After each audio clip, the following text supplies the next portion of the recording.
Hello guys, welcome to the Best Online Tutorials channel. In this one I'm showing you how to use incognito mode in Google Maps. So guys, if you really take a look at the menu in Google Maps, as you can see, you will not find the dedicated incognito mode in the maps themselves. That's why we can just do and use incognito mode in our browser and browse maps just like we would any other website.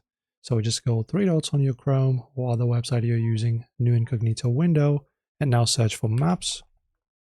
Okay, go to Google Maps, and now whatever you're doing, your changes and your history of whatever you've browsed and searched for will not be saved to your Google account. So you can see, because it says login, this is in my language, but you get the idea, and you won't be able to, be tracked or whatever if that's your, if that's something you want to do, and you can maintain a full privacy, guys.